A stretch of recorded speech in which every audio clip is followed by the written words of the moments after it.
இன்றைக்கும் தந்தை பெரியாருடைய கருத்துக்கள் ஆக்ஸ்போர்ட் பல்கலைக்கழகம் வரைக்கும் போய் சேர்ந்திருக்கிறது. நம்முடைய தலைவர் முதலமைச்சர் அவர்கள் சமீபத்தில் ஆக்ஸ்போர்ட் பல்கலைக்கழகத்தில் தந்தை பெரியாருடைய படத்தை திறந்து வைத்திருக்கின்றார். ஏனென்றால் தந்தை பெரியாருடைய சிந்தனைகள் எல்லாம் மனிதநேய சிந்தனைகள், மனித உரிமைகளுக்கான சிந்தனைகள். இன்னைக்கு இந்தியா முழுவதும் பாஜகவுக்கு எதிராக போராடக்கூடிய மக்கள் அனைவரும் இன்னைக்கு தந்தை பெரியார் படத்தை, பேரறிஞர் அண்ணா, கலைஞர் படங்களை கையில் ஏந்தி முழக்கமிடுறதை நாம பார்த்துக்கிட்டு இருக்கிறோம். தந்தை பெரியார் அவர்கள் அரசியல் ரீதியாக தமிழ்நாட்டை பக்குவப்படுத்தி வைத்திருக்கின்றார். அதனால்தான் பாஜகவுடைய எந்த தில்லுமுள்ளு வேலையும் இன்னைக்கு தமிழ்நாட்டு மக்கள்கிட்ட ஈடுபட மாட்டேங்குது. பாஜகவால் நேரடியா மக்கள் ஆதரவை பெற முடியாது. அதனாலதான் இன்னைக்கு அதிமுகவை மிரட்டி அவங்களோட தோல் மேல ஏறிக்கிட்டு இன்னைக்கு சவாரி செஞ்சுட்டு தமிழ்நாட்டுக்குள்ள நுழைய பாக்குறாங்க. பாஜகவுக்கு பழைய அடிமைகள் பத்தாம இன்னைக்கு புது புது அடிமைகளையும் வலைவீசி தேடிட்டு இருக்குது பாஜக.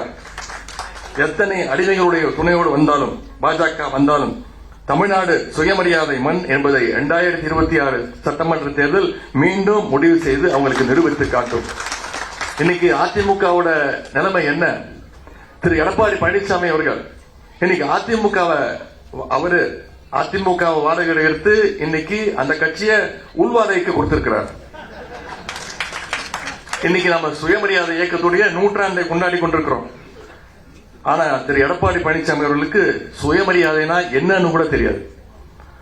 கார் மாறி போனா கூட பரவாயில்ல, விழுகிற காலையும் மாத்தி விழுறவர் தான் திரு எடப்பாடி பழனிசாமி அவர்கள்.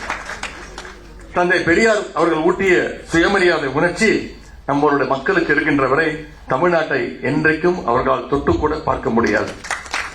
தமிழ்நாடு முழுக்க நான் சுற்றுப்பயணம் செல்கின்றேன், இளைஞர்களை சந்திக்கின்றேன், இளைஞரணி சந்திக்கின்றேன், கழகத்தினரை சந்திக்கின்றேன், அவங்களோட புகைப்படம் எடுத்துக்கின்றேன். ஆர்வ மிகுதியில் அத்தனை பேரும் என்னோட.